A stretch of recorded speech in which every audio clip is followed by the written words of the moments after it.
আসসালামু আলাইকুম ওয়া রাহমাতুল্লাহি ওয়া ورحمة বারাকাতুহু। الله وبركاته.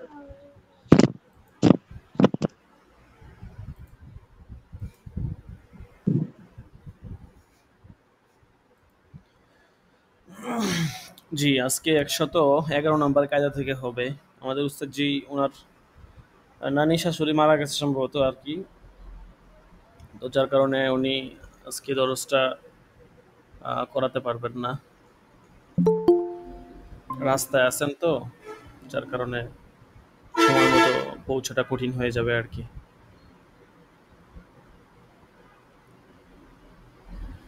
আচ্ছা, ১১১ নাম্বার কায়দা থেকে আজকে হবে। একটু মনোযোগ দিয়ে ধরি।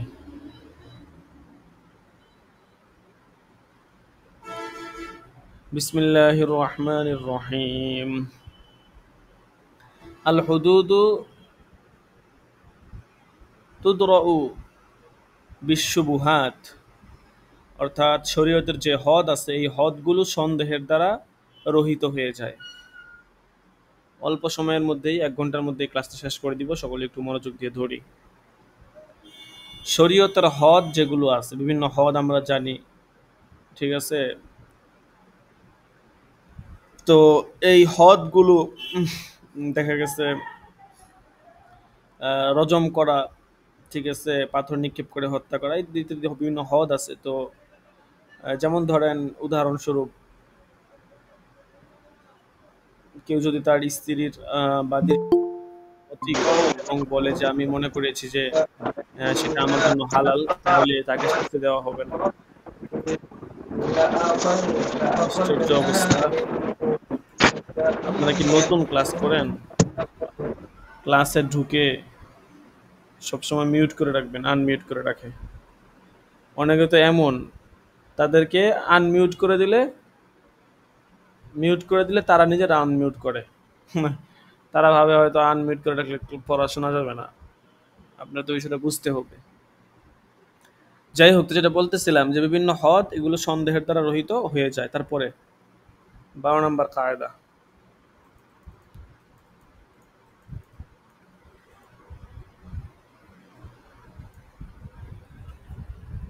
সিলেক্ট করা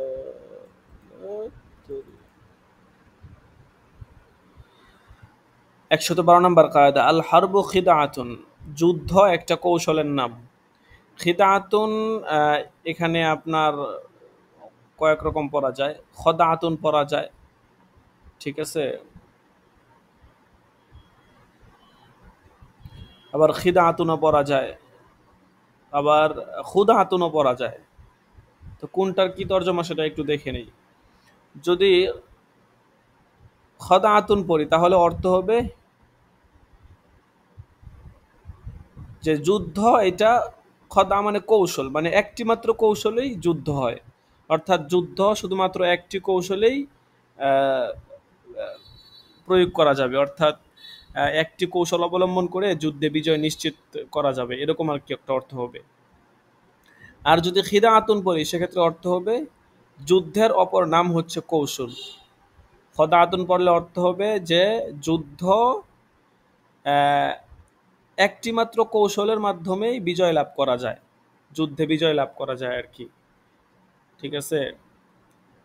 উম, আর যদি খিদা আতুন পড়ি তখন অর্থ হবে যুদ্ধের অপর নাম হচ্ছে কৌশল, এরকম অর্থ হবে। আর যদি খুদা আতুন পড়ি তাহলে অর্থ হবে মানে যুদ্ধ মানুষকে ধোঁকা দেয়, খুদা অর্থ তখন ধোঁকার অর্থ হবে আর কি। তিন রকমই পড়া যায় আছে, কোনো সমস্যা নাই। তবে খিদা আতুন পড়াটাই সবচেয়ে উত্তম, যে যুদ্ধ কৌশলের নাম। তো অর্থাৎ এর উদ্দেশ্য কি? উদ্দেশ্য যুদ্ধের মধ্যে কৌশল অবলম্বন করা কি আছে, জায়েজ আছে। যুদ্ধের মধ্যে কৌশল অবলম্বন করা যায়, কিন্তু কৌশল অবলম্বন করতে গিয়ে আবার ওয়াদার খেলাফ কাজ করা যাবে না, মিথ্যার আশ্রয় নেওয়া যাবে। যুদ্ধের মধ্যে কি করা যাবে? মিথ্যার আশ্রয় নেওয়া যাবে, কিন্তু ওয়াদার খেলাফ কাজ করা যাবে না, সেটা মাথায় রাখতে হবে। তারপরে ১১৩ নম্বর কায়দা। হুরমাতুল মিল্কি বিআতিবারি হুরমাতিল মালিকি, মালিকানার মর্যাদা নির্ভর করে মালিকের মর্যাদার উপরে। যেমন ধরেন মুসলিম, জিম্মি, হ্যাঁ, তো যারা আছে মুসলমানই ধরেন, মুমিন বলেন, তো এদের সম্পদের ভিতরে কোনো হস্তক্ষেপ করা যাবে না কোনো বৈধ কারণ ছাড়া। যে বলছে যে মালিকের যেই মর্যাদার উপরে মালিকানার মর্যাদা নির্ভর করে। মুসলমান হলে তার সম্পদের একটা মর্যাদা আছে, মুসলিম হলে বা জিম্মি হলেও তার সম্পদের মর্যাদা আছে। শরী কারণ ছাড়া আপনি এখানে কোনো হস্তক্ষেপ করতে পারবেন না। কিন্তু যে হরবি বা কাফের, তার সম্পদে আপনি হস্তক্ষেপ করতে পারবেন। ঠিক আছে, জিম্মি হলে তো সে ইসলামী রাষ্ট্রের পক্ষ থেকে আপনার বৈধভাবেই থাকতেছে, কিন্তু কাফের তো আর বৈধভাবে থাকে না। কাজেই কাফের যেহেতু কোনো শরীরী সম্মান নেই, এই জন্য তার সম্পদে আপনি হস্তক্ষেপ করতে পারবেন, এটা কোনো সমস্যা নাই। ঠিক আছে। 114 নম্বর কায়দা, আল হুররু লা ইয়াদখুলু তাহতাল ইয়াদি ফালা ইউজমানু বিল গসবি ওয়ালাউ সাবিয়ান। স্বাধীন ব্যক্তি কারো মালিকানাধীন হয় না। আল হুর স্বাধীন ব্যক্তি, লা ইয়াদখুলু তাহতাল ইয়াদি কারো মালিকানাধীন হয় না, ফালা ইউজমানু বিল গসব কাজেই তাকে ছিনতাইয়ের কারণে জরিমানা দিতে হবে না, ওয়ালাউ সাবিয়ান যদিও সে শিশু হয়। স্বাধীন ব্যক্তিকে ধরেন ছিনতাই করে নেওয়া হয়েছে, এখন এই ছিনতাইয়ের কারণে তাকে আহ, জরিমানা দিতে হবে, বিষয়টা এমন না। বুঝতে পারছেন? ছিনতাই হয়ে গেছে, যদি ছিনতাই যাকে করা হয়েছে তার কোনো ক্ষতি করে, সেই ক্ষেত্রে জরিমানা আসবে ভিন্ন। কিন্তু নফসে ছিনতাইয়ের কারণে, নফসে গসবের কারণে কোনো ছিনতাইয়ের কারণে জরিমানা দিতে হবে না, কারণ স্বাধীন ব্যক্তি, সে তো কারো মালিকানাধীন সম্পদ না। কাজেই এরকম কিছু জরুরি না। তারপরে 115 নম্বর কায়দা, আল হাক্কু ইযা কানা মিম্মা লা ইয়াতাজাজ্জাউ ফাইন্নাহু ইয়াসবুতু লিকুল্লি আলাল কামাল। যে কোনো অধিকার যদি বন্টনের অযোগ্য হয়, আল হাক্কু ইযা কানা মিম্মা, যখন এটা এমন হয় যে লা ইয়াতাজাজ্জা, এটা বন্টন করা যায় না, ফাইন্নাহু ইয়াসবুতু লিকুল্লি আলাল কামাল, তাহলে তা সকলের জন্যই পূর্ণভাবে সাব্যস্ত হবে। এত স্পষ্ট। যেমন ধরেন মুসলমানদের রাস্তাঘাট, চারণভূমি, হ্যাঁ, এগুলো এমন বিষয় না যে এগুলো বন্টন করা যায়। রাস্তাঘাট কি বন্টনের মতো বিষয় যে আপনি অর্ধেক আমি অর্ধেক? মহাসড়ক, এগুলো তো বন্টনের বিষয় না। তো এগুলো বন্টন অযোগ্য, এগুলো এরকম না যে বন্টন করে প্রত্যেকে ভাগ ভাগ প্রত্যেককে দেওয়া যাবে।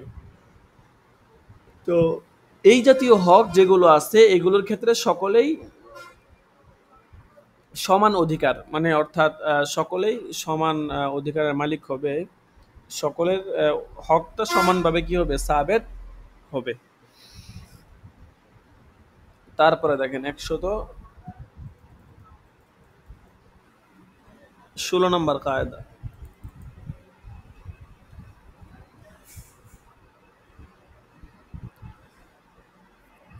আল হাক্কু লা ইয়াসকুতু বিতাকাদুমিজ জামান। যে হক লা ইয়াসকুতু, এটা আহ, বাতিল হয় না বিতাকাদুমিজ জামান, দীর্ঘ সময় অতিবাহিত হওয়ার দ্বারা। মানে কোনো একটা হকের ক্ষেত্রে অনেক সময় অতিবাহিত হয়ে গেলে ওই হকটা বাতিল হয়ে যায়, বিষয়টা এরকম না। যেমন ধরেন সহজ একটা উদাহরণ দেই, দুনিয়াতে কেউ যদি কাউকে অপবাদ দেয় বিভিন্ন বিষয়ে, অপবাদ দিলে তো শাস্তি আছে শরীয়তের পক্ষ থেকে একটা। ধরেন আজকে একজনে কাউকে অপবাদ দিচ্ছে, তো শরীয়তের পক্ষ থেকে এটার একটা কি আছে, শাস্তি আছে। এখন ধরেন 5 বছর হয়ে গেছে, তো যখন সে অপবাদটা দিছিল তখন কোনো শাস্তি পায় নাই, তো 5 বছর হয়ে গেলে ওই যে অপবাদ দেওয়ার কারণে যে একটা অপর ব্যক্তির যে একটা হক ছিল, এটা কি মাফ হয়ে গেছে? বলতেছেন না। অপবাদ দেওয়ার কারণে ওই হকটা কি হবে না, মাফ হবে না। তাই বলছে যে দীর্ঘ সময় অতিবাহিত হওয়ার দ্বারা ওই হক কি হয় না, মাফ হয় না। তারপরে 117 নম্বর কায়দা, আল হক্কু মাতা সাবাতা লা ইয়াবতুলু বিত তাখিরি ওয়ালা বিল কিতমানি। আগেরটার মতোই আর কি, যে কোনো হক একবার প্রমাণিত হয়ে গেলে লা ইয়াবতুলু বিত তাখির, বিলম্ব করা, ওয়ালা বিল কিতমান, কিংবা সেটাকে গোপন রাখার দ্বারা ওই হকটা কি হয় না, বাতিল হয় না। যে কোনো বিষয়ে আপনার হক, হক যদি একবার প্রমাণ হয় দলিলাদিল্লার মাধ্যমে, তাইলে পরবর্তীতে বিলম্ব হয়ে গেলে হক বাতিল হয়ে যাবে, অথবা গোপন রাখলে হক বাতিল হয়ে যাবে, বিষয়টা কিন্তু এমন না। ঠিক আছে। তারপরে 118 নম্বর কায়দা, আল হুকুকুল মুজাররাদাতু লা ইয়াজুজুল ইতিরাজু আনহা, অদৃশ্য অধিকার বিনিময়যোগ্য নয়। হুকুকে মুজাররাদা মানে হচ্ছে আপনার যে সমস্ত অধিকার দেখা যায় না, উদাহরণ দিলে বুঝবেন, যেমন হককে সুফা, এটা একটা অদৃশ্য অধিকার, দেখা যায় না এগুলো। তো এগুলো বিনিময়যোগ্য নয়, মানে এগুলোর মাধ্যমে কারো সাথে আপনি সন্ধি করে টাকা পয়সা নিতে পারবেন না। ধরেন আপনার একটা বাড়ি আছে বা জায়গা আছে, আপনি এটা বিক্রি করবেন, পাশের জন সে বলতেছে ভাই, আহ, সে আর কি কিনবে এখন, পাশের জন্যই তো সুফার অধিকারী সে দাবি করবে, তাই না? এখন আপনি তৃতীয় আরেক ব্যক্তি আসছে মাঝখানে এসে বলতেছে ভাই, আপনার পাশের জন যে সুফার অধিকার পায়, তারে এটা দিয়েন না, এটা আমার কাছে বিক্রি করে ফেলেন, প্রয়োজনে আমি আপনাকে সুফার অধিকার যেহেতু সে দাবি করতেছে, ওই হিসাবে আমি আপনাকে 15-20 হাজার টাকা বেশি দিব, এরকম কিছু। তো এই যে সুফার বিনিময়ে বিনিময় গ্রহণ করা, সুফার অধিকারের বিনিময়ে, এগুলো কি নাই জায়েজ নাই, এগুলোই হচ্ছে অদৃশ্য অধিকার, যেগুলো ধরা যায় না, ছোঁয়া যায় না। আল হকুল ওয়াহিদু, 119 নম্বর কায়দা। আল হকুল ওয়াহিদু ইয়াজুজু আই ইয়াসবুতা ফি মুহাল্লাইন, একই অধিকার একাধিক জায়গায় প্রমাণ করাটা কি আছে, বৈধ আছে। ধরেন কোনো ব্যক্তি যদি আপনার ঋণের ব্যাপারে জিম্মাদারি হয়, তাহলে এই ঋণ গ্রহীতা মানে যেই ঋণ গ্রহীতা আছে, এই ঋণ গ্রহীতার নিকটে, এবং যে আপনার ঋণের জিম্মাদারি হয়েছে, যেহেতু আপনি ঋণ গ্রহণ করছেন তো আপনি ঋণ গ্রহীতা, আর আপনার ঋণের জিম্মাদারি যে হয়েছে তার কাছ থেকে, এই উভয়ের কাছ থেকেই যে পাওনাদার আছে সে কি করতে পারবে, টাকা পয়সা চাইতে পারবে, তার হকটা চাইতে পারবে। এটাই বলছে যে আহ, হক, একই হক, এটা ইয়াজুজু, এটা বৈধ আছে, আইয়াস বুতা প্রমাণ করা, ফি মহাল্লাইন, দুই জায়গায়, দুই জায়গা প্রমাণ করে, এবং উভয় জায়গায় টাকা পয়সা চাইতে পারবেন। তবে এর মানে এই না যে উভয় জায়গা থেকে আপনি টাকা পয়সা নিতে পারবেন, যে কোনো একজন দিয়ে দিলে বাকি জন থেকে কি হয়ে যাবে, আদায় হয়ে যাবে। তারপরে 120 নম্বর কায়দা। আল হাকিকতু তুত্রকু বিদাল্লাতিল হাল ও তুত্রকু বিদাল্লাতিল ইস্তেমালি ওয়াল আদাহ, সে হাকিকত এটা ছেড়ে দেওয়া হয় অবস্থার পরিপ্রেক্ষিতে, অতুত্রকু বিদাল্লাতিল ইস্তেমালি ওয়াল আদা, এবং প্রচলন ও অভ্যাসের কারণে আহ, ছেড়ে দেওয়া হয়। মানে দুইটা কথা বলছে, যে একটা হচ্ছে অবস্থার কারণে, দাল্লাতে হালের কারণে, আর একটা হচ্ছে প্রচলন এবং অভ্যাসের কারণে বা হাকিকতটা ছেড়ে দেওয়া হয়, হাকিকি তর্জমা ছেড়ে দেওয়া হয়। যেমন বলছে আমি গুস্তু খাবো না, ঠিক আছে, এখন মনে করেন সে যদি শুকর কিংবা মানুষের গুস্ত খায় তাহলে কসম ভাঙবে না। কারণ কি, কারণ হচ্ছে প্রচলন এবং অভ্যাস বলতে, অভ্যাস দ্বারা আমরা কি বুঝি, যে কেউ যদি বলে গুস্ত খাবো না, মানে আমরা বুঝি যে গরু, ছাগল, মুরগি, হাঁস ইত্যাদির গুস্তু উদ্দেশ্য নিয়ে আমরা। এখন যদি সে অস্বাভাবিক কোনো কিছুর গুস্তু খায় যেটা দ্বারা প্রচলন হয় না, যেটা মানুষ সমাজে প্রচলন না, তাইলে সে কসম ভঙ্গ হবে না, কারণ এগুলো মানুষ খায় না। তারপরে দেখেন 121 নম্বর কায়দা।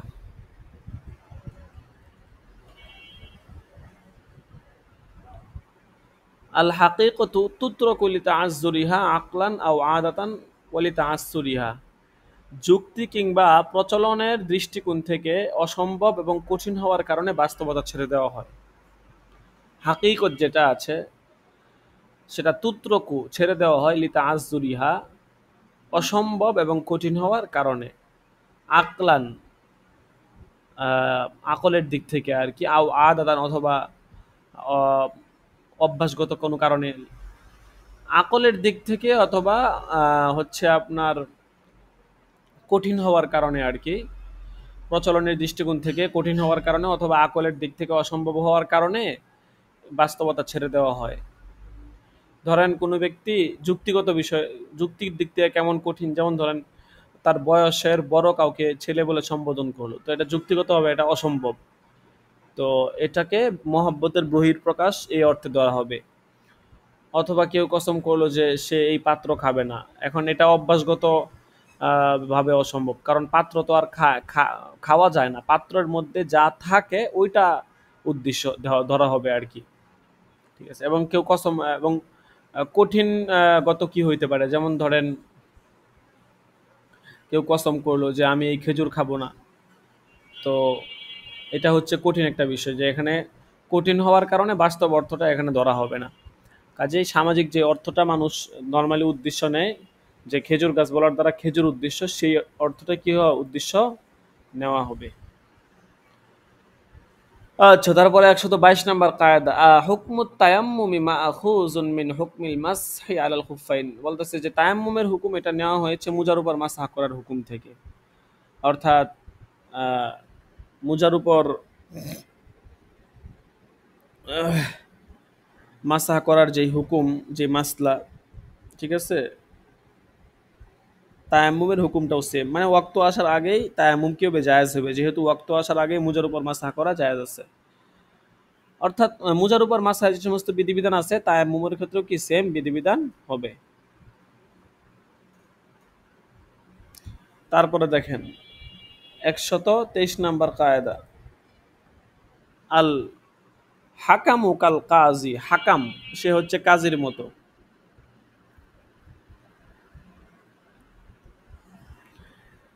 এখন এখানে হাকাম দ্বারা কি উদ্দেশ্য?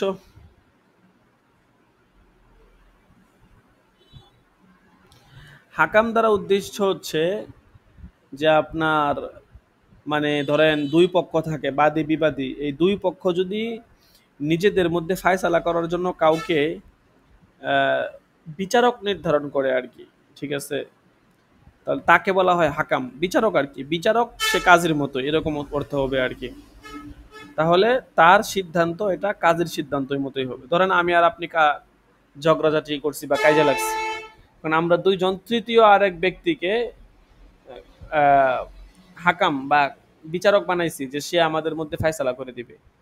তাহলে তার কথাবার্তা, এটা বিচারক যেরকম কথাবার্তা বললে যেরকম প্রয়োগ করতে হয়, তার কথাবার্তাও কি সেম এরকম প্রয়োগ করা যাবে। আচ্ছা, ঠিক আছে।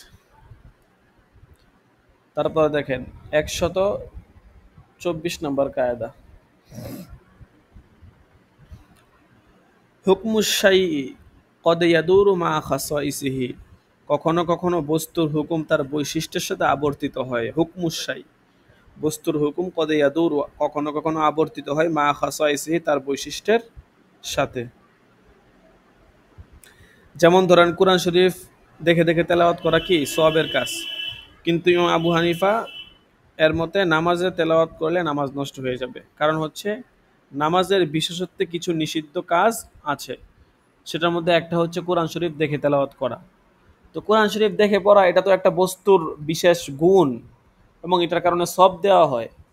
কিন্তু এই দেখে পড়াটা এটা যদি আপনি নামাজে পড়েন, তাহলে সেই ক্ষেত্রে নামাজ কি হয়ে যাবে, বাতিল হয়ে যাবে।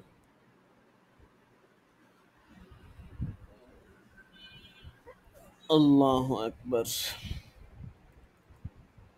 তারপর দেখেন ১২৫ নম্বর কায়দা,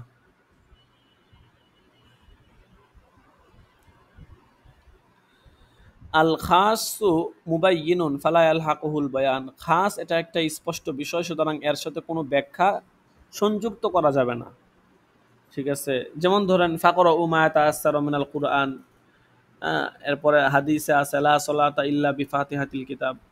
এগুলো হচ্ছে খাস, এগুলো স্পষ্ট এবারত থেকেই, মূল মাসলা বা মূল বিষয়টা এবারত থেকে সুস্পষ্ট হয়।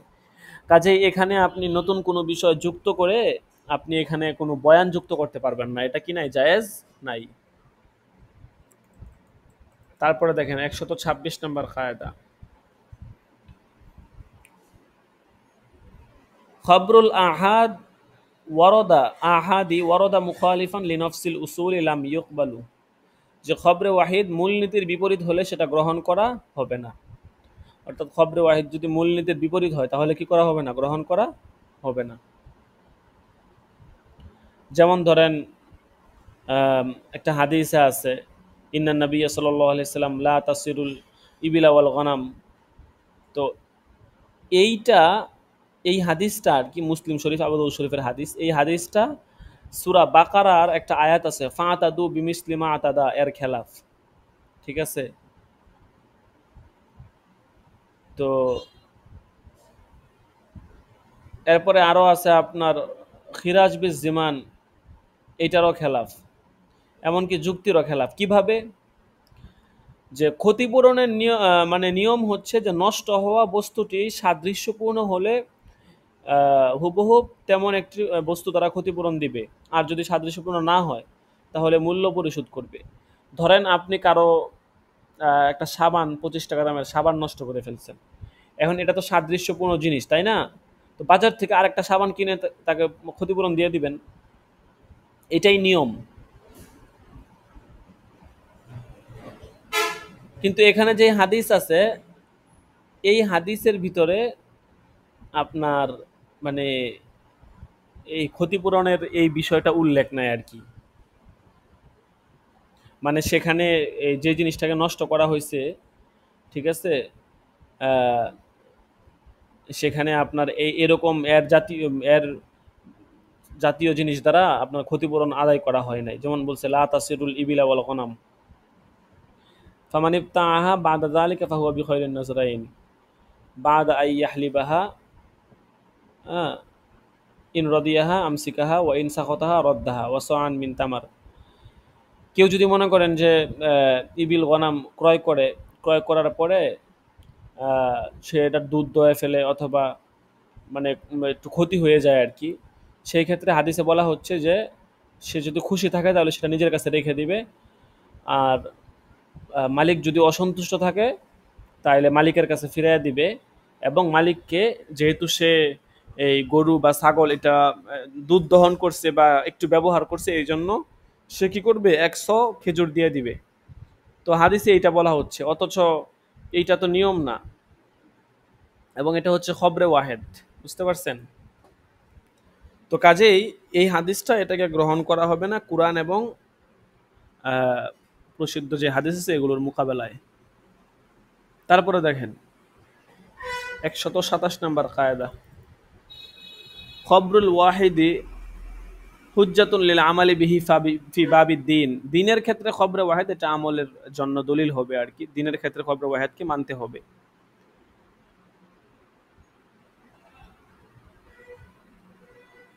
ঠিক আছে। তারপরে 128 নম্বর কায়দা, খবরুল ওয়াহিদি লা ইয়ানফাক্কু আনিশ শুবহা। খবরে ওয়াহেদ সংশয় মুক্ত নয়, সন্দেহ মুক্ত নয় আর কি। তো এইটার হুকুমটা সাবেত হবে নিরাপত্তা চুক্তির ক্ষেত্রে। খবরে ওয়াহেদ দ্বারা এখানে হাদিস উদ্দেশ্য না, একজন ব্যক্তির খবর উদ্দেশ্য আর কি। ঠিক আছে। ধরেন কেউ আপনাকে সংবাদ দিল কোনো বিষয়ে, এখন এটা যেহেতু সন্দেহ থেকে মুক্ত না, কাজেই একজন ব্যক্তির সংবাদের মাধ্যমে কোনো চুক্তি ভঙ্গ করা যাবে না। কারণ একাধিক ব্যক্তি সংবাদ দিলে তখন চুক্তি ভঙ্গ করা যাবে, কিন্তু শুধুমাত্র একজন সংবাদ দিছে, তাহলে যেহেতু এখানে সন্দেহ থাকতে পারে যে তার কথাটা আসলেই বাস্তব কিনা, হ্যাঁ, কাজেই তার কথা অনুযায়ী আমল করা যাবে না যতক্ষণ না আরো করিনা যুক্ত হয়। এরপরে আছে 129 নম্বর কায়দা, আল খিরাজু বিজিমান। রক্ষক যে আছে সে সুবিধা ভোগ করবে। সেটা কিভাবে? এটা একটা হাদিস আর কি। ধরেন একজন ব্যক্তি একটা গোলাম ক্রয় করছে এবং দীর্ঘদিন সেটা নিজের কাছে রাখছে, তারপর গোলামের মধ্যেও কিছু দোষ পাইছে। এখন সে এই মামলা মোকদ্দমা নবীজির নিকট পেশ করলে নবীজি বলছেন যে গোলামটাকে বিক্রেতার নিকট ফিরিয়ে দাও। তখন বিক্রেতা বলল যে হে আল্লাহ রাসূল, সে তো আমার গোলামকে দীর্ঘদিন ব্যবহার করেছে। তখন নবীজি বলছেন, তখন এই কথাটা তিনি বলছেন যে আল খিরাজু বিজ্জামান, অর্থাৎ যেহেতু সে তোমার গোলামের রক্ষণাবেক্ষণের দায়িত্বে ছিল, সুতরাং সে কিছুটা ফায়দা ভোগ করতে পারবে। তাছাড়া যদি গোলামটি তার কাছে থাকা অবস্থায় মারা যেত তাহলে তো তার সম্পদেই নষ্ট হয়ে যেত। বুঝতে পারছেন? এই জন্য বলছে যে রক্ষক যে আছে সে কি করতে পারবে, কিছুটা ভোগ করতে পারবে। তারপরে 130 নম্বর কায়দা, আল খসমু ইদা সাকাতা আনিল জওয়াবি ফি মাজলিসিল কাজী জুইলাহু মুনকিরা ওয়া ইদা সাকাতা আনিল ইয়ামিন বাদা মা তালাবা মিনহু জুইলাহু নাকিলা। ভালো করে বুঝেন। বিচারকের মজলিসে বিবাদী জবাব না দিলে তার চুপ থাকাকে অস্বীকৃতি ধরে নেওয়া হবে। আর কসম থেকে মানে আর ওয়াইদা সাকাতা আনিল ইয়ামিন, আর যখন সে কসম থেকে চুপ থাকবে, মানে কসম চাওয়া হইলে বাদামা তলাবা মিনহু, তার কাছ থেকে কসম চাওয়া হইলে সে যদি চুপ থাকে, জয়িলাহু না কিলা, তাহলে তা সম্মতি হিসাবে গ্রহণ করা হবে। এটা একটা উদাহরণ দিলে বুঝবেন। যেমন ধরেন বিচারক বিবাদীকে তার উপর যে আনিত অভিযোগ আছে, অভিযোগ সম্পর্কে জিজ্ঞেস করছে যে এখন সে চুপ চুপ রইছে, ঠিক আছে? তো সে যদি চুপ থাকে তাহলে ধরা হবে তার উপর যেই অভিযোগ আনা হয়েছে এটাকে সে অস্বীকার করতেছে। তারপর তাকে কসম করতে বলা হবে। সে যদি চুপ থাকে তাহলে ধরতে হবে বাদী পক্ষের অভিযোগটা সে মেনে নিয়েছে। সুতরাং তাকে ৩ বার কসম করতে বলা হবে, তারপর তার বিপক্ষে ফায়সালা দেওয়া হবে। বুঝতে পারছেন? এই হচ্ছে এই কায়দার মূল বিষয় আর কি। ভালো করে ধরে নিয়েন। তারপরে ১৩১ নম্বর কায়দা দেখেন, আল খতউ ফীমা লা ইশতারাতু তাইয়িন লা ইয়াদুররু, যেখানে নির্ধারণ করা শর্ত নয় সেখানে ভুল করা ক্ষতির নয়। যেমন উদাহরণ দিলে বুঝতে পারবেন, ফরজ নামাজের রাকাত নির্ধারণ করা এটা কি না জরুরি না? নিয়ত করার সময় রাকাত নির্ধারণ করা কি না জরুরি না? ৪ রাকাত জোহরের নামাজ আপনি ৫ রাকাত ভুলে বলে ফেলছেন, বলতেছে লা ইয়াদুররু, কোনো সমস্যা হবে না। তারপরে ১৩২ নম্বর কায়দা, খয়রুল উমুরি আওসাতুহা, আওসাতুহা মানে সকল কাজে মধ্যম পন্থা উত্তম। সকল কাজে, এটা একটা মুতলাক কায়দা, সকল কাজে মৃত্যুর পরে ওসিয়ত করলো, আহ, ঠিক আছে, বিভিন্ন বিষয়ে। তো দেখা গেছে তার ওসিয়ত পূরণ করতে গেলে সমস্ত সম্পত্তি শেষ হয়ে যায়, ঋণও দেওয়া হয় না। তো এই ক্ষেত্রে মধ্যম পন্থা অবলম্বন করবে, ঠিক আছে? দেখা গেছে কিছু সম্পদ দিয়ে ওসিয়ত পূরণ করবে, কিছু সম্পদ দিয়ে ঋণ পরিশোধ করবে, বা যেগুলো আগে হকদার সেগুলো আগে করবে, মধ্যম পন্থা অবলম্বন করবে আর কি, ঠিক আছে? আচ্ছা, যাই হোক, তো এ পর্যন্তই থাকুক। ১৩৩ থেকে ইনশাল্লাহ আগামী দরসে হবে। আর কাওয়ায়দে ফিকার সাথে আপনাদেরকে আহ, এটার সাথে অবশ্যই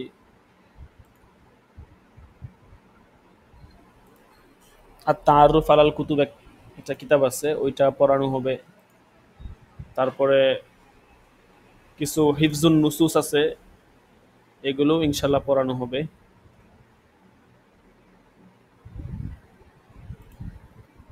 আগামী দরসে ইনশাল্লাহ দেখি হিফজুন নুসুস নিয়ে ওনাকে একটা কিতাব আছে ওইটা দিয়ে দিব। তো আশা করা যায় হিফজুন নুসুস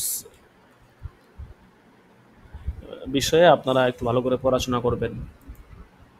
বিভিন্ন নস থাকবে আর কি, তো এগুলো আপনাদেরকে মনোযোগ দিয়ে পড়তে হবে, পরীক্ষা এগুলো আসে।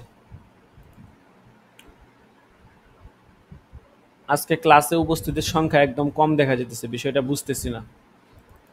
আজকে তো শনিবার দিন, তো এত কম ছাত্র, এটা তো প্রশ্ন, অনেকে আজকে গান খেয়ে যাবে।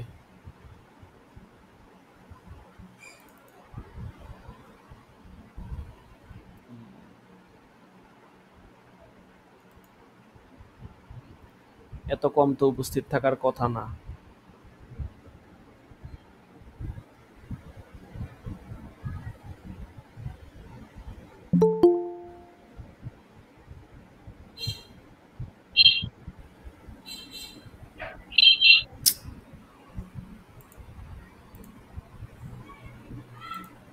ক্লাসে ঢোকার পরে আপনাদেরকে কতবার বলা হয় যে মাইক্রোফোনটা অফ করে দিবেন, কারণ আপনি ক্লাসে ঢুকলে আপনার ওখান থেকে আওয়াজ আমাদের এখানে আসতে থাকে, সবারই বিরক্তি হয়।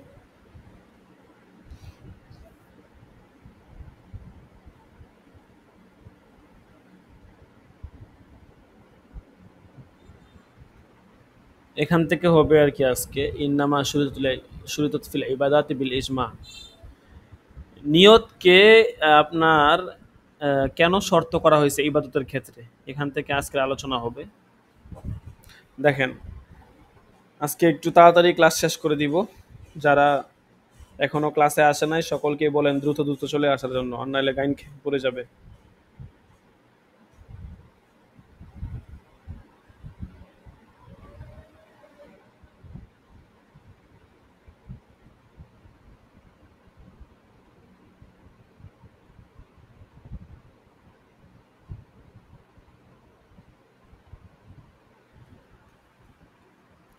তো এখান থেকে বলবে নিয়তকে ইবাদতের মধ্যে শর্ত করার কারণ কি।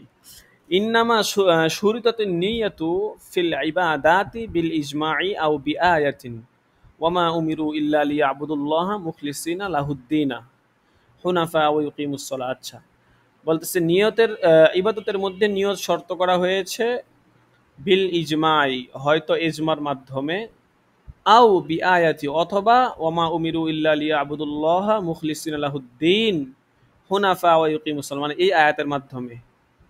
বলতেছে যে আল আউয়ালু আউজাহু, প্রথমটাই বেশি যুক্তিসঙ্গত কারণ, অর্থাৎ ইজমার মাধ্যমেই নিয়তকে ইবাদতের ক্ষেত্রে শর্ত করা হয়েছে, এটাই বেশি যুক্তিসঙ্গত। কারণ কি? লিআন্নাল ইবাদাতা ফিহা বিমানা তাওহীদি বিকরিনাতি আতফিস সালাতি ওয়াজ যাকাতি। কারণ হচ্ছে যে আয়াতে সালাত এবং যাকাতকে ইবাদতের উপর আতফ করার কারণে ইবাদত অর্থ এখানে তাওহীদ। ইবাদত অর্থ তাওহীদ হবে কেন? কারণ এখানে সালাতকে এবং যাকাতকে আতফ করা হয়েছে, মানে আয়াতে সালাত এবং যাকাতকে ইবাদতের উপর আতফ করা হয়েছে, যার কারণে ইবাদতের অর্থ হবে বিমানাত তাওহীদ, তাওহীদের অর্থে। ফালা তুশতারাতু ফিল ওযুই ওয়াল গুসলি ওয়া মাসহিল খুফাইন ওয়া ইজালাতিন নাজাসাল খাফিফাতি আনিস সাওবি ওয়াল বাদানি ওয়াল মাকানি ওয়াল আওয়ানি লিসসিহা। বলতেছে এই জন্য অজু, গোসল, মোজার উপর মাসাহ করা, কাপড়, শরীর, স্থান এবং পাত্র থেকে নাজাসাত খুফিফা দূর করা ইত্যাদি আমলের ক্ষেত্রে নিয়ত শর্ত নয়। ঠিক আছে? ওয়াম্মা ইশতিরাতুহা ফিত তায়াম্মুম। আচ্ছা, যাই হোক, তো যেটা এখানে বললো আর কি, এখানে এই ফাটা হচ্ছে ফালা তুস্তারতু, এই ফাটা হচ্ছে ফায়া তাফরিয়া আর কি। বলতেছে যে যখন অজুর জন্য নিয়ত শর্ত হওয়ার উপর নিয়তের হাদিস দিয়ে দলিল দেওয়াটা সঠিক প্রমাণিত হলো না, তখন অজু, গোসল ইত্যাদির যে কাজ আছে এগুলোর মধ্যে ওয়াসাইল এবং শরায়াতের অন্তর্ভুক্ত, এই জন্য এখানে নিয়তটা কি নয়, শর্ত নয়। বুঝতে পারছেন? কারণ হচ্ছে অজু, গোসল, মাসে খুফাইন, ইজালাতুন নাজাসা, হ্যাঁ, এগুলো হচ্ছে ইবাদতে মাকসুদা না। ঠিক আছে? উজু, গোসল, মাসে খুফাইন, ইজালাতুন নাজাসান খয়ফান সাওবাইন ওয়াল বাদান ওয়াল মাকান, এগুলো কোনোটা ইবাদতে মাকসুদা না, এগুলো হচ্ছে ইবাদতে গায়রে মাকসুদা বা একটা ওয়াসায়েল। তো ওয়াসায়েলের জন্য নিয়ত শর্ত না। ঠিক আছে? এই যে জাকাত পর্যন্ত কিন্তু আলোচনা শেষ, এখানে কিন্তু উত্তর দেওয়া হয়েছে। এই ফালাতুস্তার উত্তর থেকে কিন্তু এটা আগের সাথে সম্পর্ক নাই, এখানে শুধু নতিজা বর্ণনা করছে যে যেহেতু আমরা ধরবো এজমার মাধ্যমে নেওয়া হয়েছে, আয়াতের মাধ্যমে ধরা হয় না। কারণ আয়াতটা সলাত এবং জাকাতকে ইবাদতের মধ্যে আতফ করলে তখন ইবাদতের অর্থ তাওহীদ হবে। এই জন্য ইজমার মাধ্যমে নিয়তকে শর্ত করা হয়েছে ইবাদতের ভিতরে, এটাই ধরা হবে। ব্যাস, এখানে কিন্তু আলোচনা হয়েছে। এরপরে বলতেছে ফালাতুস্তারত, মানে হচ্ছে যেহেতু নিয়তকে ইবাদতের মধ্যে শর্ত করা হয়েছে, এই জন্য অজু, গোসল ইত্যাদি ইত্যাদি যা যা বললো, যে মাসে খুফাইন, অজু, গোসল, মুজার উপর মাসাহা করা, হ্যাঁ, এবং ইজালাতুন নাজাসা, নাপাক দূর করা, নাজাসাতে খৈফা দূর করা, আনিস সাওবি, কাপড় থেকে, ওয়াল বাদানি, শরীর থেকে, ওয়াল মাকানি, স্থান থেকে, ওয়াল আওয়ানি, এবং পাত্র থেকে। বলতেছে লিসি হাতি, যাতে করে মানে শুদ্ধ হওয়ার জন্য আর কি। বলতেছে এইটার জন্য নিয়ত শর্ত নয়। কেন শর্ত নয়? ওই যে আগে যেটা বললাম, যে এগুলো তো ইবাদতে গায়রে মাকসুদা, ইবাদতে মাকসুদা না, এই জন্য এগুলোর মধ্যে নিয়ত করা কিনা শর্ত না। ওয়া আম্মা ইশতিরাতুহা ফিত তায়াম্মুম ফালিদালালাতি আয়াতিহি আলাইহা লিআন্নাহুল কসদু। বলতে তাহলে তায়াম্মুমের মধ্যে কেন নিয়ত শর্ত? কারণ তায়াম্মুমের মধ্যেও তো তায়াম্মুমটা ইবাদতে গায়রে মাকসুদা। কারণ ওযুটা যদি ইবাদতে গায়রে মাকসুদা হয়, তাহলে ওযুর পরিবর্তে তো তায়াম্মুমটা আছে, তাই না? তাইলে তায়াম্মুম মধ্যে নিয়তকে কেন শর্ত করা হয়েছে? বলতেছে ফালিদালালাতি আয়াতিহি আলাইহা, নিয়তের উপর আয়াতটা দালালাত করার কারণে, লিআন্নাহুল কসদু, কারণ তায়াম্মুমের অর্থই হচ্ছে কসদ করা। ঠিক আছে? তায়াম্মুমের অর্থই হচ্ছে কসদ করা, কাজেই তায়াম্মুমের ক্ষেত্রে নিয়তটা এটা একটা রুকুনের মতো। ঠিক আছে? এই জন্য সেই ক্ষেত্রে হচ্ছে আপনার নিয়ত লাগবে, কারণ তায়াম্মুম মানেই হচ্ছে কসদ করা বা নিয়ত করা। এখন যদি মূল বিষয়টা না পাওয়া যায় তাহলে কেমনে হইলো? আর তাছাড়া আয়াতটা কিন্তু এইটার উপরে দালাল করতেছে যে কি আয়াতটা কি, যখন তোমরা পানি না পাও, আয়াতটা তায়াম্মুমের আয়াতটা আপনাদের মনে আছে? আয়াতটা বলেন।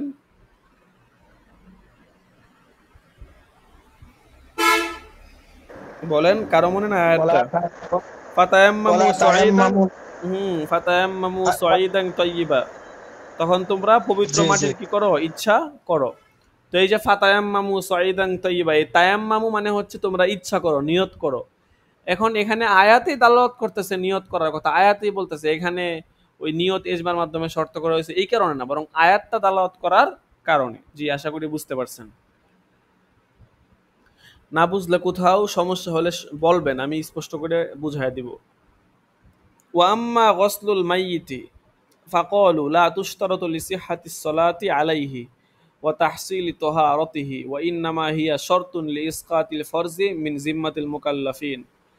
বলতেছে মাইয়াতের গোসলের ক্ষেত্রে ফাকালু উলামায়ে কেরাম বলেন লা তুশতারাতু, এখানে নিয়ত করাটা শর্ত নয়, লিসিহহাতিস সালাতি আলাইহি, তার উপর জানাজার নামাজ শুদ্ধ হওয়ার জন্য, ও তাহসিলি তোহারতিহি, এবং তার পবিত্রতা হাসিলের জন্য।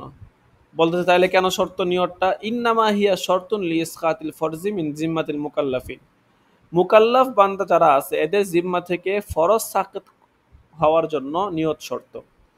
মাইয়াতকে গোসল দেওয়া এটা ফরজ, কিন্তু যারা মুকাল্লাফ যারা এদের জন্য এটা শর্ত। এখন আপনি যখন গোসল দিবেন তখন নিয়ত করলে না করলে যে মাইয়াত পবিত্র হবে না অথবা তার জানাজার নামাজ শুদ্ধ হবে না, বিষয়টা এমন না। বরং নিয়তটা সেখানে করতে হবে কেন, যাতে করে আপনার জিম্মাদারিতে যে গোসল দেওয়ার দায়িত্বটা ছিল সেটা যেন আদায় হয়ে যায়। এই ফরজটা সাকাত হওয়ার জন্যই মূলত নিয়তের শর্ত করা হয়েছে। এখন এখান থেকে একটা মাসলা বের হয়, দেখেন। ওয়া তাফাররা আলাইহি আন্নাল গরীকা ইউগসালু সালাসান ফি কওলি আবি ইউসুফা وفي رواية عن محمد أنه إن نوي عند الإخراج من الماء يغسل مرتين وإن لم ينوى فثلاثا وعنه يغسل مرة واحدة كما في فتح القدير। এখান থেকে বলতেছে যে ডুবে মারা যাওয়া ব্যক্তিকে তিনবার গোসল দিতে হবে, ইমাম আবু ইউসুফের মত অনুযায়ী আর কি। গারিক মানে ডুবে মারা যাওয়া ব্যক্তি, ইউগসালু সালাসান, তাকে তিনবার গোসল দিতে হবে, কার মত অনুযায়ী, ইমাম আবু ইউসুফের মত অনুযায়ী। আর ইমাম মুহাম্মদ থেকে বর্ণিত আছে যে যদি পানি থেকে উঠাবার সময় গোসলের নিয়ত করে নেয়, ইন নুইয়াল ইখরাজ মিনাল মা ইউগসালু মারতাইন, তাহলে দুইবার গোসল দিলেই হবে। ওয়া ইল্লাম ইউনওয়া ফাসালাসান, আর যদি নিয়ত না করে তাহলে তিনবার দিতে হবে। ওয়ানহু ইউগসালু মারতান ওয়াহিদান, তার থেকে ইমাম মুহাম্মদ থেকে আরেক রওয়ায়াত আছে যে একবার গোসল দিলেও চলবে। তো এখানে কি বললো, মানে তিনবার গোসল বলতে শরীরে তিনবার মানে পানি ঢালা আর কি, এটা তিনবার ঢালা, এটা হচ্ছে মানে ফরজ পর্যায়ের, ভালো করে পরিষ্কার করতে হবে আর কি।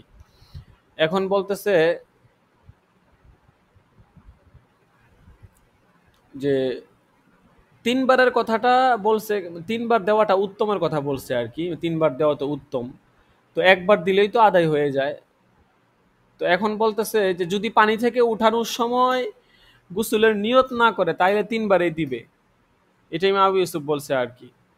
ইমাম আবু ইউসুফ বলছে নিয়ত করলেও তিনবার দিবে, না না করলেও তিনবার দিবে। আর ইমাম মোহাম্মদ বলতেছেন যে না, যদি নিয়ত করে ফেলে পানি থেকে উঠানোর সময় গোসলের, তাহলে পরবর্তীতে দুইবার দিলেই হবে। আর যদি নিয়ত না করে, পানি থেকে উঠানোর সময় গোসলের নিয়ত না করে যে তাকে গোসল দেওয়ানো হইতেছে, এরকম নিয়ত না করে, তাহলে আপনার বলতেছে ফাসালা আসান, তিনবার দিতে হবে। আর যদি গোসলের নিয়ত করে তাহলে দুইবার বা একবার দিলেও চলবে, এটা ইমাম মুহাম্মদ থেকে বর্ণিত আছে। মূলত গোসল দেওয়া তো হচ্ছে একবার, মানে একবার ভালো করে পুরো শরীর ধৌত করে দিবে, এটাই তো উত্তম। কিন্তু দুইবার এবং তিনবারের কথা কেন বলা হয়েছে, কারণ হচ্ছে তিনবার গোসল দিলে পরিপূর্ণ সুন্নত আদায় হয়ে যায়, ঠিক আছে।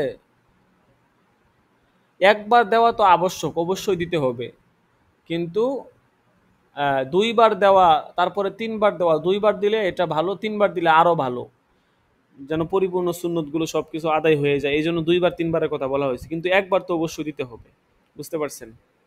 এখন এটাই বলতেছে যে ইমাম আবু ইউসুফ বলতেছে নিয়ত করুক আর না করুক তিনবারই দিতে হবে। পানিতে উঠানোর সময় নিয়ত ধর্তব্য না, উনি বলছেন আর কি। ইমাম ইমাম মুহাম্মদ বলেন যে না, যদি নিয়ত করে গোসলের পানি থেকে উঠানোর সময় তাইলে একবার দুইবার দিলেই চলবে, মূল গোসল হয়ে যাবে। আর যদি নিয়ত না করে তাহলে তিনবার দিতে হবে। আর ইমাম মুহাম্মদ এটাও বলছেন যে একবার দিলেও চলবে। ঠিক আছে?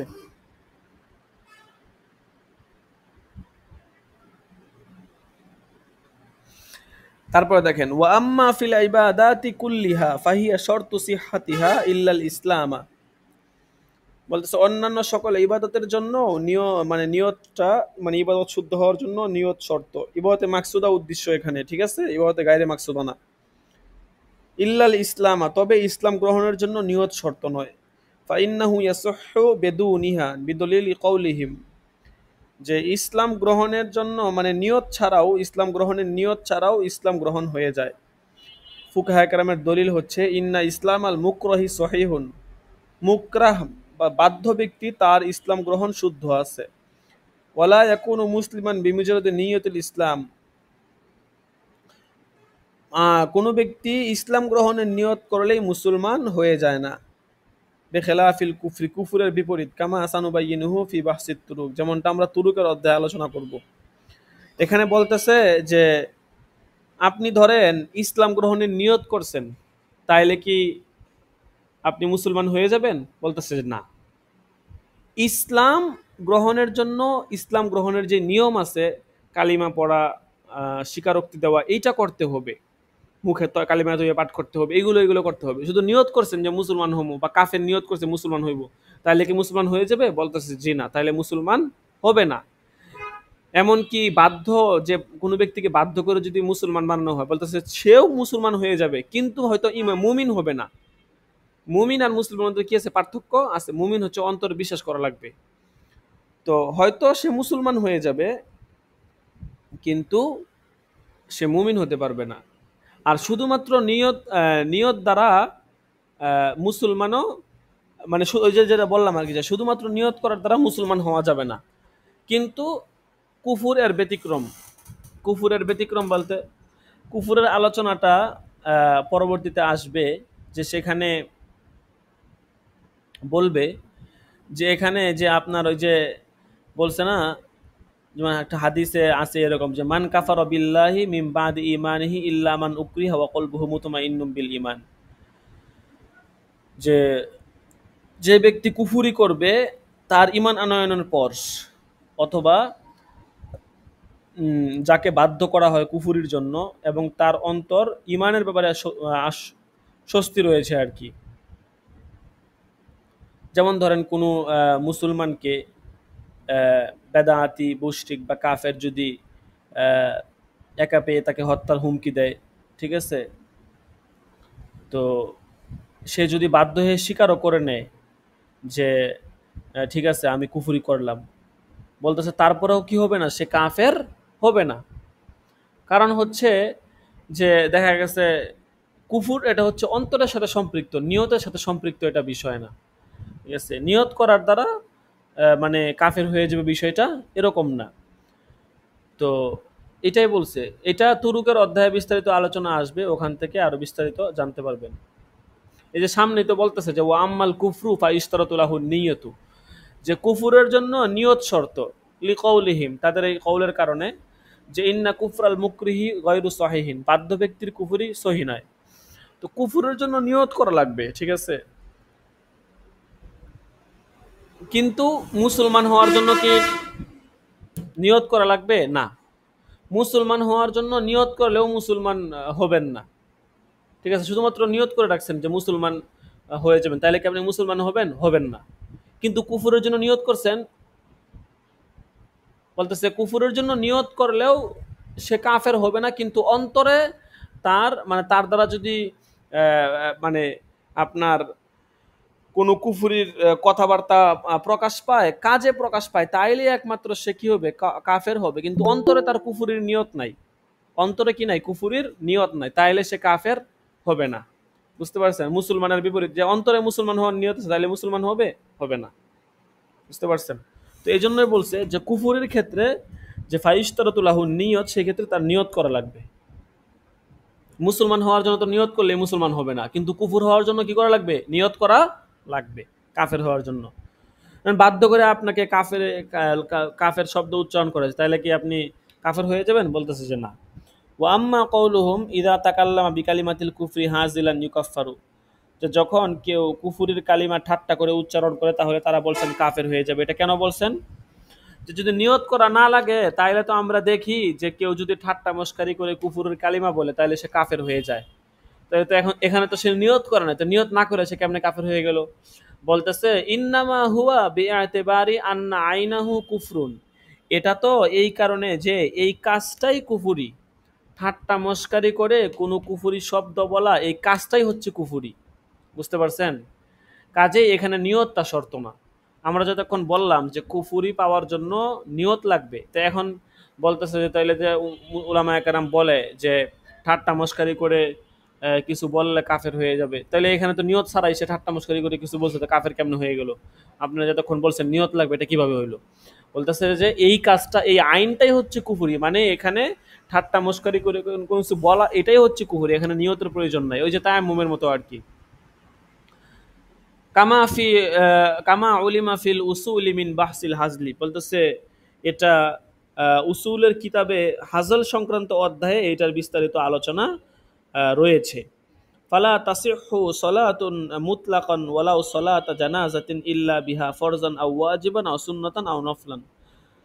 বলতেছে সুতরাং নিয়ত ছাড়া কোনো নামাজই শুদ্ধ হবে না, হোক না সেটা জানাজার নামাজ, চাই সেটা ফরজ হোক, ওয়াজিব হোক, সুন্নত হোক, নফল হোক, যেই নামাজেই হোক না কেন নিয়ত ছাড়া কি হবে না, কোনো নামাজ শুদ্ধ হবে না।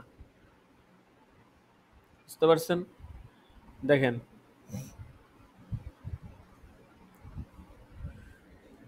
ওয়াইদা নাওয়া কত আহা লা ইয়াখরুজু আনহা ইল্লা বিমুনাফিন, এখান থেকে বলতেছে যে যদি নামাজ শুরু করার পর নাওয়া কত আহা নামাজ ভেঙে ফেলার নিয়ত করে নামাজ থেকে বের হয়ে যেতে চায়, লা ইয়াখরুজু আনহা তাহলে নিয়ত করার দ্বারা নামাজ থেকে বের হতে পারবে না সে, ইল্লা বিমুনাফিন যতক্ষণ না নামাজের মুনাফি কোনো কাজ সে না করবে, নামাজ পরিপন্থী কোনো কাজ যদি করে তাহলেই সে নামাজ থেকে বের হয়ে যাবে।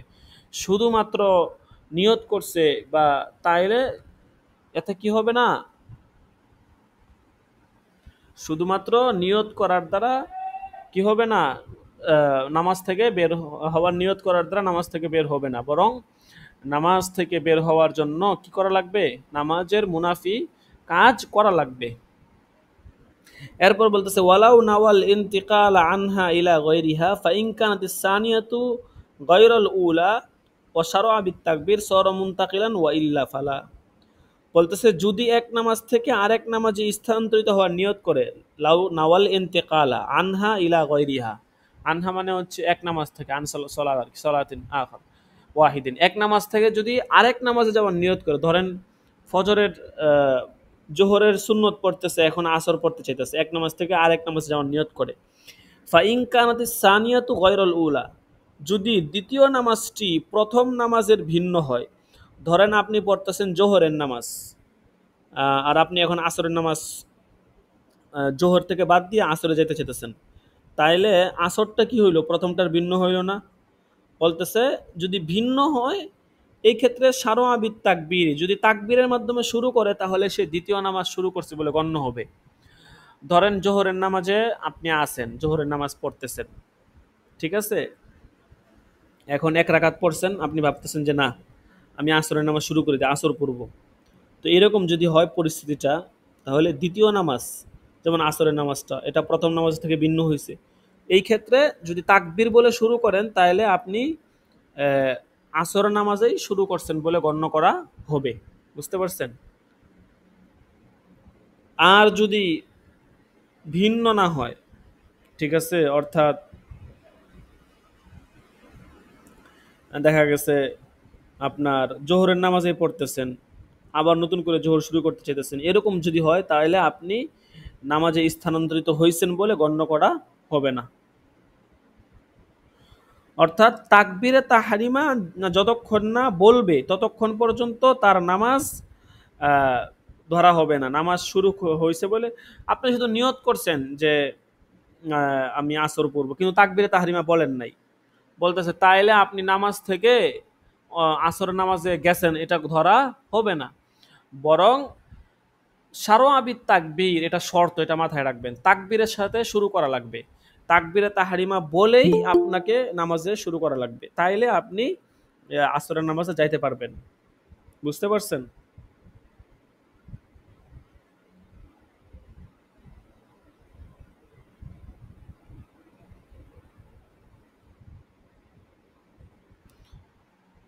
আচ্ছা, এরপর আরেকটা মাসলা বলতেছে যে ওয়ালা ইয়াসিহু ইক্তিদাউন বিইমামিন ইল্লা বিনিয়াতিন, যে মুক্তাদির জন্য ইমামের সাথে ইক্তেদার নিয়ত ছাড়া ইক্তেদা শুদ্ধ হবে না। ঠিক আছে, আপনি যে ইমামের পিছনে নামাজ পড়তেছেন, আমরা যে ইমামের পিছনে নামাজ পড়ি, সেখানে কি রাখবে? ইক্তেদার নিয়ত করা লাগবে। যদি ইক্তেদার নিয়ত কেউ না করে তাহলে কি হবে না? তার এই নামাজটা শুদ্ধ হবে না। বুঝতে পারছেন? এটা মাথায় রাখেন।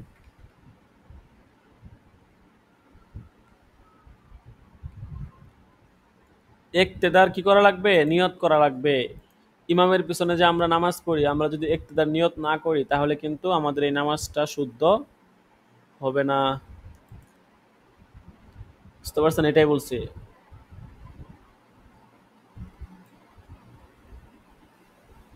ওয়ালা ইয়াসিহু ইক্তিদাউন, ইক্তিদা শুদ্ধ হবে না বিইমামিন, ইমামের পিছনে, ইল্লা বিনিয়াতিন, নিয়ত ছাড়া। ঠিক আছে?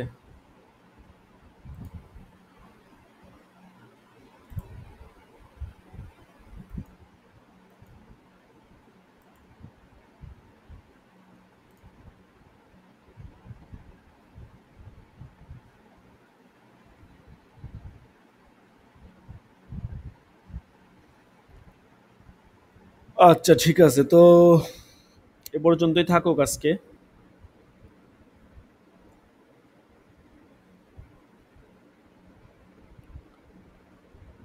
আপনারা অনেকেই তামরিন লেখার ব্যাপারে হয়তো অবহেলা করতেছেন।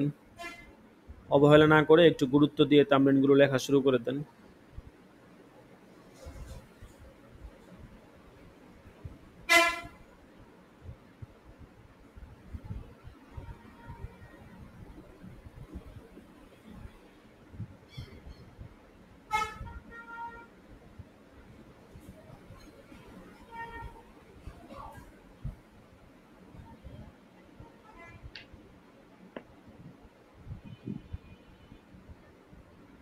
আচ্ছা, যাই হোক,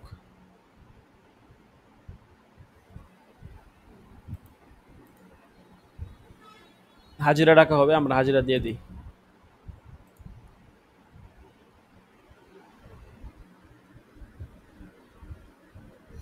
আচ্ছা, তামরিন যে লিখতেছেন আপনারা, তামরিনগুলো তো আসলে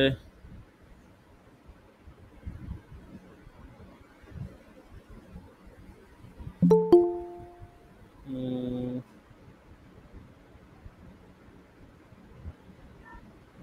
আজকে একজনে তামরিন পাঠাইলো।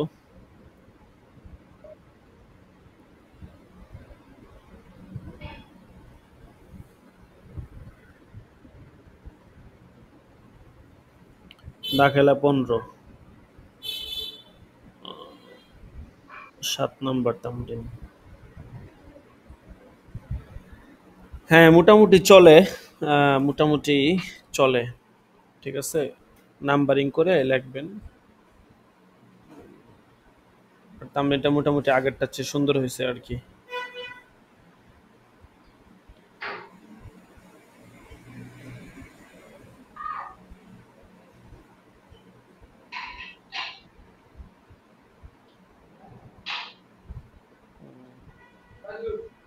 হুম, হুম।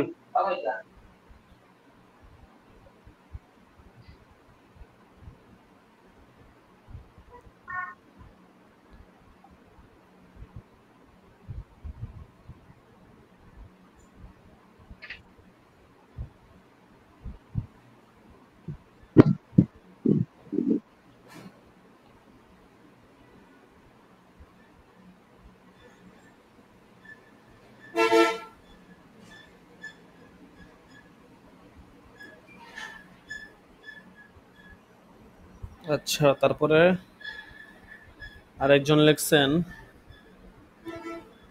আপনারটাও চলে কিন্তু আপনি দলিল শব্দটা বাংলাতে লিখছেন কি জন্য? আল আদিল্লাতু শরঈয়্যা, এটা তো আরবিতে হবে। আপনাদেরকে তো তামরিন আমি দেখাই দিছি, গ্রুপে তো দেওয়াই আছে, ওই সিস্টেমটা ফলো করে লিখলেই তো হয়। ঠিক আছে, আর আপনারা তামরিন যে লেখেন একটু জায়গা খালি রাখবেন না, মানে মানে আল জওয়াবু সহিহুন বা যিনি তামরিন দেখবেন ওনার জন্য তো একটু জায়গা খালি রাখবেন, যেন উনি তামরিনটা দেখা মানে আপনার লেখাটা ঠিক করে দিতে পারে বা ভালো মন্দ কোনো কমেন্ট করতে পারে। ঠিক আছে, এখন দেখা গেছে এমন ভাবে আপনি লেখলেন যে পুরো পৃষ্ঠা এপার ওপার ভরাট করে ফেললেন, হ্যাঁ, কিন্তু কোনো জায়গাটাকে খালি রাখলেন না, তাইলে তো একটু সমস্যা, বুঝতে পারছেন? এই জন্য লেখার ক্ষেত্রে একটু এই বিষয়টা খেয়াল রাখেন ভালো করে। আচ্ছা ঠিক আছে।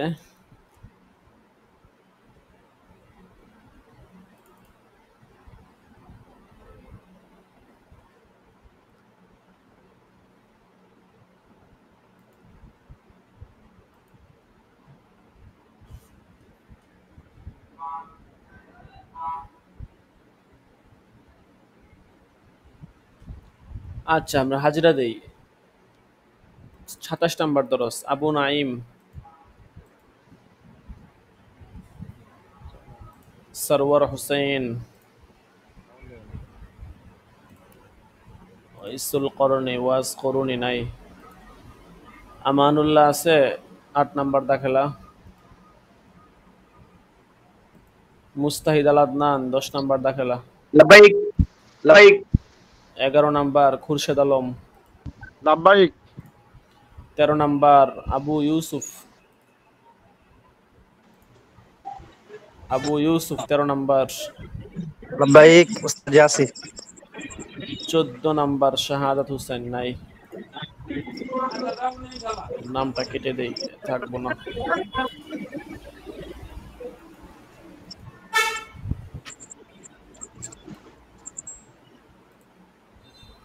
15 নম্বর সাকিবুল ইসলাম। لبيك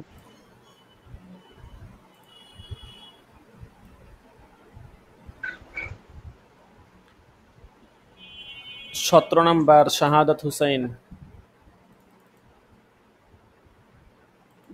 17 নম্বর দাখেলা। মাহদি হাসান 18 নম্বর দাখেলা। লাব্বাইক ওস্তাদ জি। 19 নম্বর সাইফুল ইসলাম। নাই।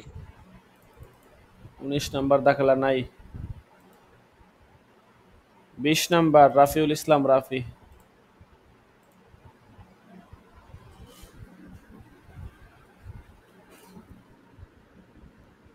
20 নম্বর আছে।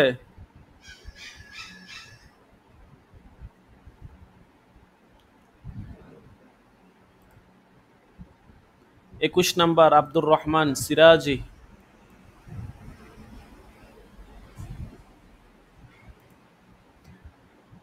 22 নম্বর আলী হুসাইন। لبيك أستاذ جي. 23 নম্বর এরশাদুল্লাহ।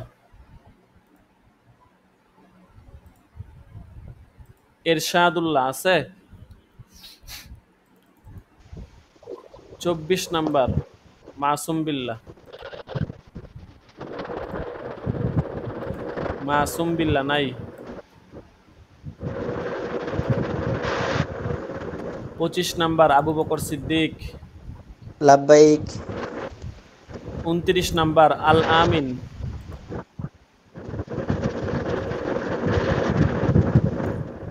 29 নম্বর আল আমিন নাই।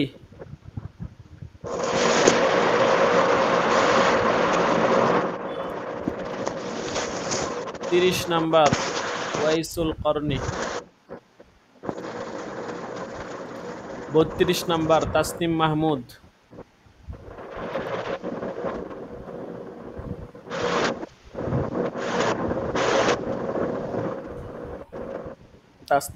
নাই। 36 নম্বর ইউসুফ মাহমুদ। لبيك আচ্ছা, আপনার ওই ছাত্র ভাইয়ের তো কোনো খবর টবর নাই। ফর্ম ফিল আপ করে দিলাম, তারপরে বললাম ফেসবুকে أستاذ নক جي. দেওয়ার জন্য, কোনো খবর নাই। উনি লঞ্চে আছে তো, ওনার বাড়ি বরিশাল তো, লঞ্চে আছে।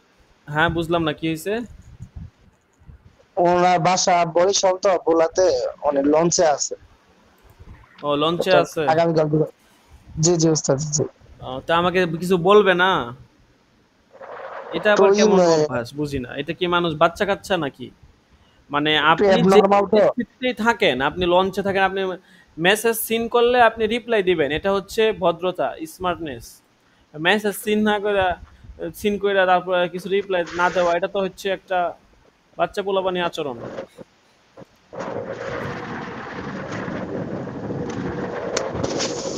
উনি বললেই তো হয় যে ওস্তাদ জি অমুক ইয়াতে আছে, ইনশাল্লাহ আগামীকালকে আমি বাকি কাজগুলো করতে, তাইলে তো শেষ। বুঝতে পারছেন? এটা তো আপনার প্রতি একটা নেগেটিভ ধারণা তৈরি হবে। অবশ্যই অবশ্যই। হ্যাঁ, এটাই তো। কারণ দেখা গেছে আপনি সমস্যায় থাকতে পারেন, এটা একটা স্বাভাবিক বিষয়। সমস্যা থাকার তো এটা তো অতটা আহামরি কিছু না। সমস্যা থাকতেই পারেন। মানুষ মাত্রই সমস্যা থাকবে, এটা স্বাভাবিক। তো আপনি তো হা না কিছু বলবেন। চুপচাপ থাকা, কিছু না বলা, ওইটা তো হইতেছে বোকামি হয়ে যাবে। আল্লাহ। আচ্ছা উস্তাদ জি, ছুটি চাই। আচ্ছা ঠিক আছে, তো আজকে এ পর্যন্তই। সকলে ভালো থাকবেন, আসসালামু সুস্থ আলাইকুম। থাকবেন। আল্লাহ হাফেজ। আসসালামু আলাইকুম ওয়া রাহমাতুল্লাহি ওয়া বারাকাতুহু।